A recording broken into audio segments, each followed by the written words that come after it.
When I checked into the hotel that night, I was exhausted from a long flight. All I wanted was a shower, some food, and a good night's sleep. But as I handed my ID to the receptionist, she looked at her computer, froze for a moment, then quietly slipped me a different keycard. Her voice was low and urgent when she said, "Take this one instead. Don't go to the room you booked." At first, I thought I'd misheard her. I even laughed a little, asking, "Why? Is there a leak or something?" She didn't smile. She leaned forward and whispered, "Please, just trust me."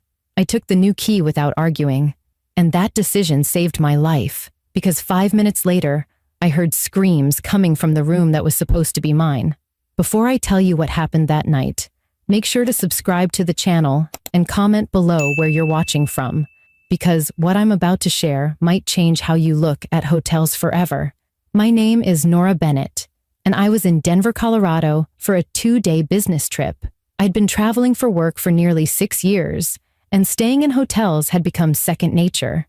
I knew the routine: check in, unpack, order room service, sleep, repeat. But that night was different from the start.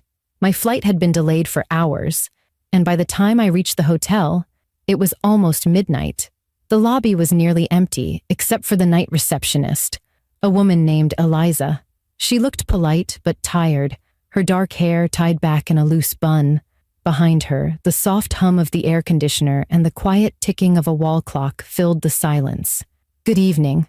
Welcome to Oak Ridge Hotel," she said, forcing a smile. "Do you have a reservation?" I handed her my ID and credit card. "Yes, under Bennett, room 308. Her smile faded the moment she read the screen. Her fingers stopped typing. "Just a moment," she said softly. Her eyes darted toward the hallway that led to the rooms, then back to the computer monitor. Her breathing quickened slightly, and she pressed her lips together before looking up at me again. "Miss Bennett," she said quietly, glancing around to make sure no one else was listening, "I'm changing your room. Take this key instead, room 312. Please don't go to the one you booked." I frowned. "Wait, why? Did something happen to 308? She hesitated for a second too long. Then she whispered, "It's under maintenance. You'll be safer in this one." Her tone didn't match her words. She looked nervous, almost frightened. I should have pressed her more, but I was too tired to care. I shrugged and took the key. "All right, thank you." As I walked toward the elevator, I could feel her eyes on me. I turned back once, and she was still standing there, watching. When I reached the 3rd floor, the hallway was silent and dim. The carpet muffled my steps, and the smell of cleaning products lingered faintly in the air. My suitcase wheels rattled quietly behind me as I passed by room 308, the one I was supposed to stay in. The door was slightly ajar, just enough to notice a sliver of darkness inside. My stomach tightened, but I told myself it was probably just housekeeping. I reached room 312 and unlocked it quickly. It looked like every other hotel room: white sheets, soft yellow lighting, and a small TV. I double-checked the lock and dropped my bag on the bed. Everything seemed normal again, and for a few minutes, I almost forgot about the strange exchange downstairs. I kicked off my shoes, sat down, and grabbed my phone. There were a few texts from my brother, Ryan, who always worried about me traveling alone. I typed a quick reply. "Made it to the hotel. Gonna crash soon." He replied right away. "Be safe. Don't forget to lock the door." I smiled and rolled my eyes. "Always the cop," I muttered. But as I plugged in my phone, I heard something. A faint thump, followed by a muffled voice. I paused, listening closely. The sound came again, this time from the direction of room 308. Then came a loud crash. It was followed by a scream so sharp and sudden it made my blood run cold. I froze in place. The sound was coming directly from the room that was supposed to be mine. I stood up, my heart pounding so hard it felt like it might burst out of my chest. The screaming turned into shouting, then silence. I ran to the door and pressed my ear against it. Someone was moving quickly in the hallway, heavy footsteps, then a door slamming shut. My mind raced back to Eliza's warning. "Don't go to the room you booked." Something terrible was happening, and I was right in the middle of it. For a few seconds, I couldn't move. My body was frozen in place, my heart pounding in my ears. The sound of that scream replayed over and over in my mind. Then came silence. Heavy, suffocating silence. I pressed my ear harder against the door, trying to listen for anything that could tell me what was happening. There were muffled voices down the hall, one low and sharp, the other shaky and terrified. I couldn't make out the words, but it didn't sound like a normal argument. Something was wrong. I reached for my phone and immediately called the front desk. The line rang once before it cut off. I tried again. Nothing. My fingers trembled as I texted my brother Ryan. "Something's happening at my hotel. I just heard someone scream in the room next to mine." He texted back instantly. "Stay where you are. Don't open your door. I'm calling the local police right now." I nodded instinctively, even though he couldn't see me. Then I heard it again, a loud bang from the hallway. This time it was closer, like someone had kicked a door. My breathing quickened. I grabbed the small metal room key and held it tight, as if it could protect me from whatever was out there. A shadow passed by under my door. I crouched low, peeking through the tiny space between the floor and the bottom of the door. I saw a pair of black shoes stop right in front of my room. My stomach clenched. Whoever it was stood there for several seconds. Then a man's voice spoke, calm and steady. "Security," he said.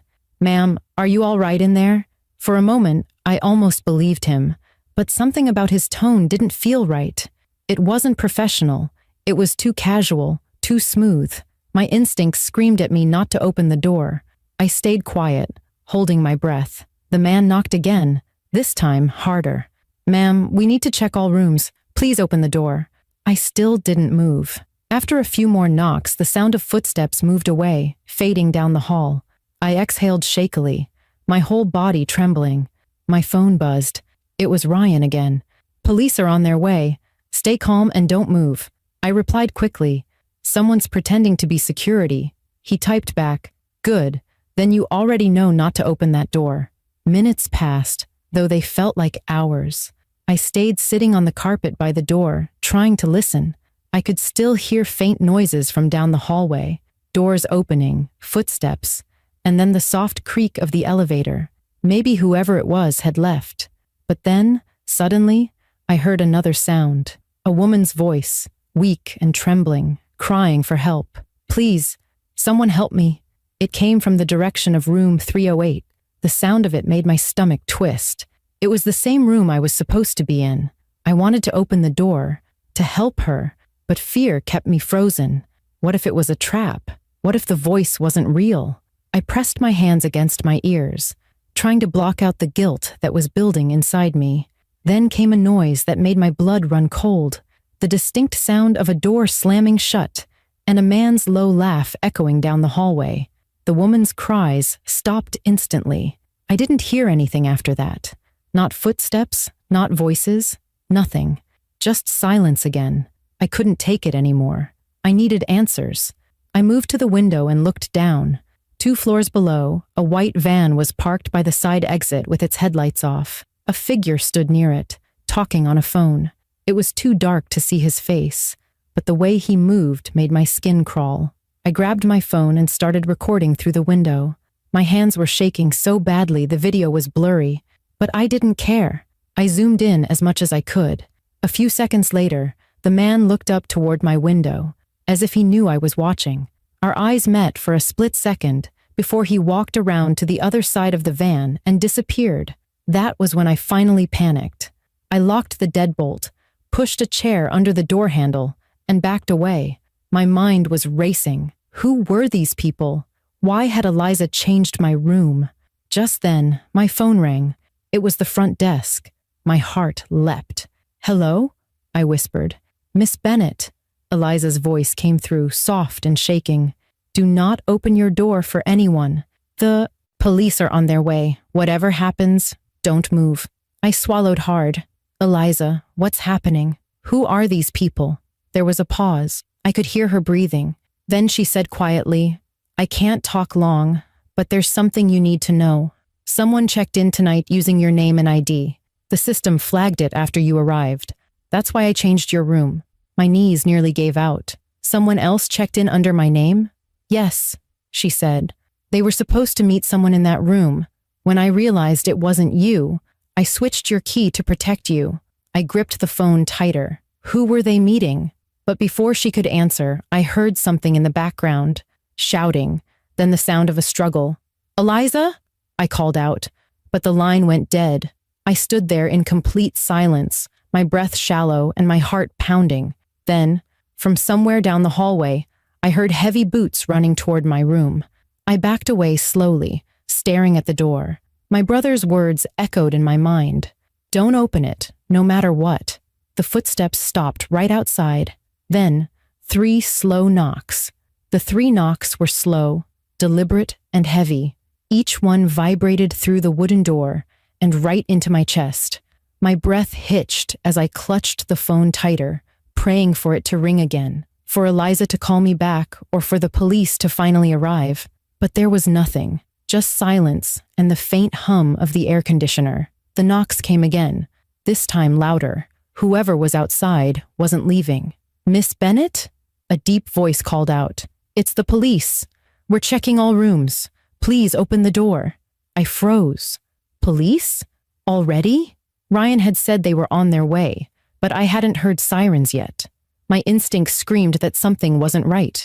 I hesitated, stepping closer to the door, but not unlocking it. Can you show me your badge through the peephole? I called out, trying to keep my voice steady. There was a pause. Then the voice changed. Softer now, but somehow colder. Miss Bennett, if you don't open this door, we'll be forced to come in. That confirmed it. He wasn't a cop. My hands trembled, and I felt sweat gather at the back of my neck. I whispered to myself, stay calm, stay quiet. I backed away from the door and grabbed the only weapon I could find, a metal lamp from the bedside table. My heart raced so hard I could feel every pulse in my fingertips. For a moment, everything went silent again. Then I heard the sound of metal scraping against the lock. Someone was trying to open my door. My throat tightened as I realized that the chair I'd shoved under the handle might be the only thing keeping me alive right now. I pressed my back against the wall and texted Ryan with shaking hands. Someone's trying to get in, pretending to be police. I'm in room 312. Within seconds, he replied, hold on. I just got confirmation. Real police are 5 minutes away. Do not open that door for anyone. 5 minutes. I could survive 5 minutes. I crouched beside the bed, my lamp in hand, staring at the door. The scraping sound stopped suddenly, replaced by quiet footsteps moving away. I held my breath. Maybe he was gone. Maybe a loud crash shattered the silence. The door burst open halfway before hitting the chair I had wedged beneath the handle. The chain lock held, but the wood cracked under the pressure. I screamed and stumbled backward, dropping the lamp. A man's arm forced its way through the opening, reaching for the chain. Get away from me, I yelled, grabbing the lamp again and swinging it as hard as I could. It hit the man's forearm with a sharp crack. He groaned and pulled back, retreating into the hallway. The door slammed shut again.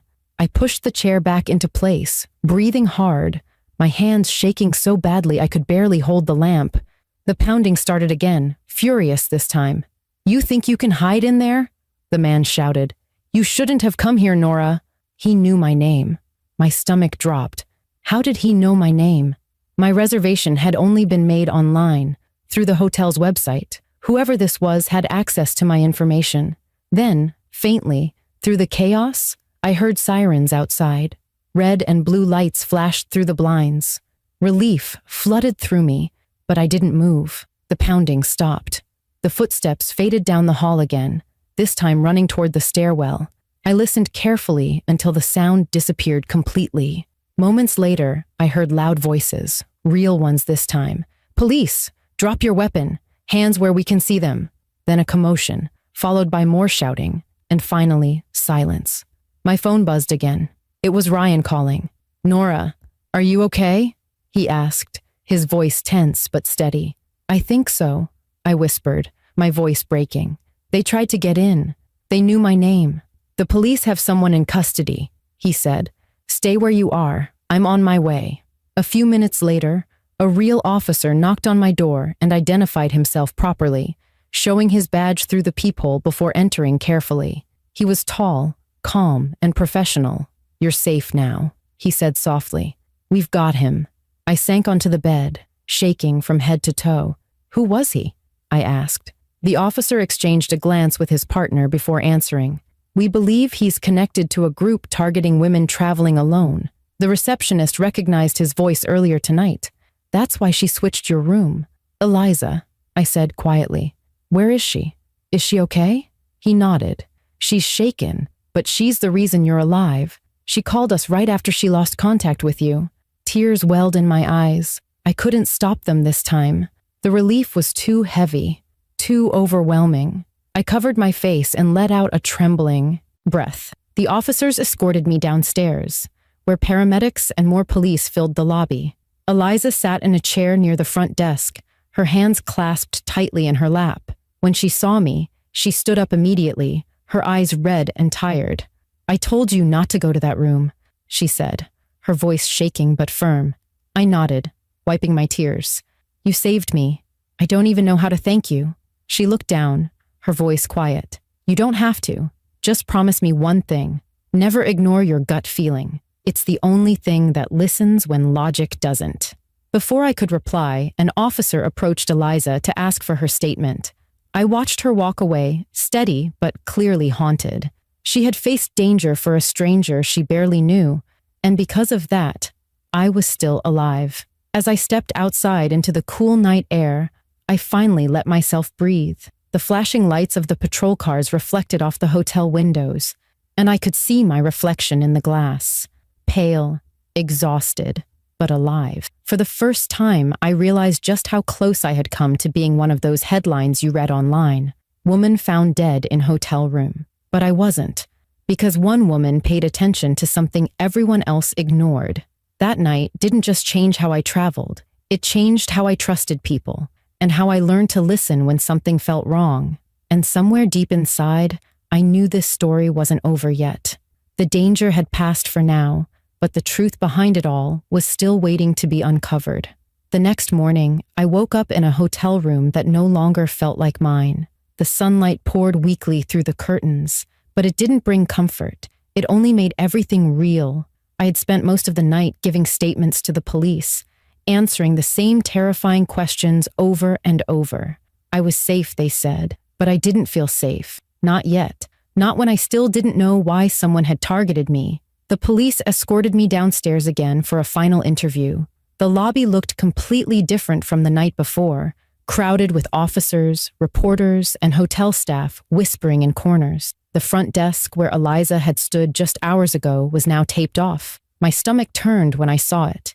She wasn't behind the counter. Where's Eliza? I asked one of the officers. He hesitated. She's in the back, giving her statement. She's been very cooperative. That word, cooperative, felt strange. It didn't fit what she'd done. She hadn't just cooperated. She'd saved my life. When I finally saw her, she looked pale and exhausted. Her hands trembled slightly as she held a paper cup of coffee. I sat across from her while a detective flipped through notes beside us. We've confirmed, he began, that the man who attacked your door last night was part of an organized group. They've been targeting single female travelers for months. They book rooms under fake identities and switch them with staff help. Most hotels never realize it until it's too late. Eliza's eyes filled with tears. That's how I knew something was off, she said quietly. The man who checked in before you, he used your name. He came to the front desk earlier that evening claiming he was you, said he lost his ID but had the booking confirmation on his phone. It almost worked. My chest tightened. So they were already pretending to be me before I even arrived? She nodded. When you walked in, I realized instantly. I'd seen your ID photo when he checked in. It wasn't you. That's when I switched your key. The detective continued. He wasn't working alone. There were two others. The woman's screams you heard came from one of their earlier victims. She survived, but barely. If Eliza hadn't changed your room, you would have been next. The words hit me like a wave of cold water. I pressed my hands against my knees, trying to steady myself. The detective went on to explain how the group used stolen data from online travel sites, targeting women who shared real-time updates about their trips. They'd hacked the hotel's booking system to track arrivals. They were watching you, Ms. Bennett, he said. From the moment you posted about your Denver trip online, they knew when you were coming. My throat went dry. I remembered the photo I'd shared that morning on social media, my boarding pass, the caption reading, "Denver, here I come." I'd posted it without thinking, like everyone else does, but someone had been watching. Eliza looked at me sadly. "You did nothing wrong," she said softly. "You couldn't have known." But I felt a deep, gnawing guilt anyway. I had walked right into their plan. If it weren't for Eliza's intuition, I might not have walked out again. The detective handed me a printed sheet of paper. "We caught the man who attacked you, and one of his accomplices was picked up near the state line early this morning. The third suspect is still missing, but we're confident he'll be found." I nodded, though my stomach still felt hollow. "What happens now?" "They'll face charges for assault, attempted murder, and multiple counts of fraud," he replied. "You'll be contacted when the trial begins. Until then, stay cautious. And if anyone contacts you pretending to be from law enforcement or the hotel, call us immediately." After giving my final signature, I turned to Eliza. "Why did you risk it?" I asked quietly. "You could have just ignored it and gone home." She looked down at her hands, her voice low but firm. "A year ago, I didn't listen to my instincts, and someone got hurt because of it. I told myself that if I ever saw the signs again, I wouldn't look away." There was something in her tone, grief, regret, that made me realize she'd lived through something like this before. I wanted to ask her more, but the detective returned and interrupted, leading her away to review surveillance footage. Outside, the police cars were gone. The hotel had returned to its eerie normalcy, guests coming and going like nothing had happened. I stood by the glass doors, staring at the parking lot where the white van had been the night before. It was empty now, but the memory of it still haunted me. As I was about to leave, Ryan's car pulled up. He got out quickly and hugged me tight. "You scared me half to death," he said, his voice rough. I laughed weakly. "Join the club." He looked at me seriously. "You know this could have gone differently, right?" "I do," I said, "and I'll never forget that." We drove away in silence. Denver's skyline blurred past the car windows, glowing under the morning sun. I watched people walking, laughing, sipping coffee, living their lives, completely unaware of how close danger sometimes lurks. Later that day, as I sat in the airport waiting for my flight home, my phone buzzed. It was a text from an unknown number. My heart skipped a beat when I read it. "You were lucky this time, Nora." I froze. My fingers went cold. The message had no name, no number, just those 6 words. I quickly showed it to Ryan. He called the detective immediately, forwarding the message. The officer told us it could be from the missing suspect, possibly sent before he destroyed his phone. "They were still tracking him," he said, "and I shouldn't worry." But I did, because deep down, I knew that man hadn't just been watching me for one night. He had studied me, known my name, my habits, even my fears. When I finally boarded my flight, I sat by the window, gripping my seatbelt as the plane lifted into the clouds. The city disappeared beneath us, and I whispered a quiet thank you to Eliza, to Ryan, and to the tiny voice inside me that had listened when everything felt wrong. That night changed how I saw the world. It taught me that evil doesn't always hide in dark alleys. It can stand behind a polite smile or a hotel check-in counter. And as the plane steadied in the air, I promised myself one thing: never again would I ignore my instincts. Because sometimes, one warning whispered by a stranger is the only thing that stands between life and death. The next few weeks felt like living in someone else's life. Every sound made me jump. Every unfamiliar face made me second-guess myself. Even after returning home, I couldn't shake the habit of locking my doors twice and checking every window before going to bed. Sleep became a stranger. I'd wake up in the middle of the night, heart pounding, certain that someone was outside my door again. My brother Ryan insisted I take time off work, and for once, I listened. I needed space to understand what had happened, to let my mind catch up with my body. At first, I tried to bury it. I convinced myself that if I stayed busy, it would all fade away. But the truth doesn't fade just because you ignore it. One afternoon, As I was cleaning my living room, I came across the folder the detective had given me. Inside were printed copies of my police statement, photographs, and a few pages from the case report. I sat on the couch and read them again, word for word. That's when I realized something I hadn't before. My story wasn't just about what happened to me. It was about what could happen to anyone. That thought lingered. So instead of hiding, I started talking. Ryan helped me get in touch with a local women's safety group that worked with victims of online and travel-based crimes. They asked if I'd be willing to share my experience during one of their meetings. I almost said no. The idea of standing in front of people and reliving that night made my stomach twist. But I also remembered Eliza's words, "Never ignore your gut feeling." My gut told me it was time to speak. When the day came, I stood in a small community center surrounded by about 30 women, students, nurses, flight attendants, business travelers.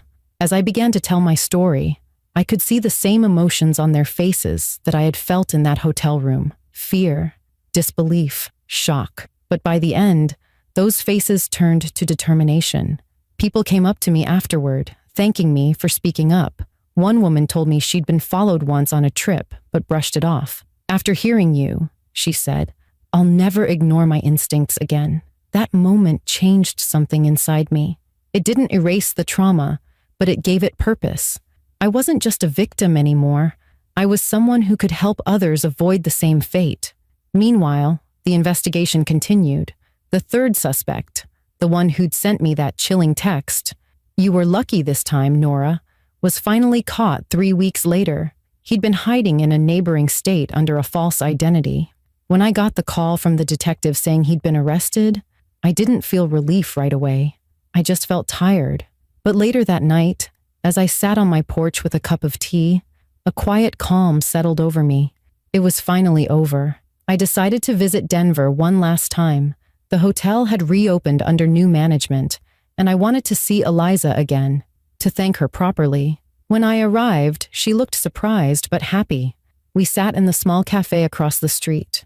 She looked different, stronger, lighter. "I still think about that night," I admitted. "I don't know if I'd be here without you." She smiled softly. "You would have made it. You're stronger than you think." "I was terrified," I said. "So was I," she replied. "But courage doesn't mean you're not scared.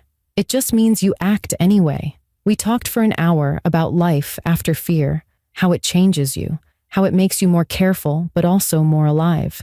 Before leaving, she handed me a small envelope. Inside was a simple note: "Keep listening to your instincts. They saved you once.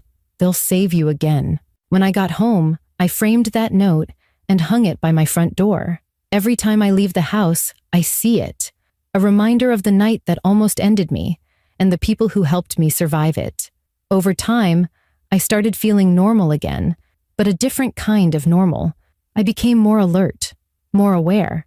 I stopped posting my location online, stopped sharing travel plans publicly, and when I checked into hotels, I always double-checked the locks, the exits, and the staff badges. Some people might call it paranoia. I call it wisdom paid for in fear. Ryan still teases me sometimes. "You're the only person I know who carries a flashlight, a personal alarm, and pepper spray in her purse." I laugh because he's right, but I also know that preparedness is power. I used to think bad things only happened to other people. Now I know that's not true. One evening, I sat down to write everything that had happened. What started as a way to process my emotions became something bigger, a story that I wanted others to hear, not to scare them, but to prepare them. That's why I shared it here, on this channel, because stories like mine aren't just about fear, they're about survival, intuition, and the small moments that decide our fate. Sometimes I still hear that scream in my dreams, the one that came from the room I was supposed to sleep in. It wakes me up, heart racing, until I remind myself, I made it, I'm alive, and I was given a second chance for a reason. Now, whenever I check into a hotel, I make eye contact with the person behind the counter, thank them genuinely, and pay attention to their tone, their expression, their energy, because if I've learned anything, it's that heroes don't always wear uniforms. Sometimes, They stand behind a front desk and save your life with just a whisper. That night in Denver didn't just change my life, it gave it meaning. And if sharing it helps even one person stay safe, then everything I went through was worth it. If this story moved you, make sure to subscribe to the channel and comment below where you're watching from. Your support helps me share more real stories that remind us to stay alert, stay kind, and always trust our instincts.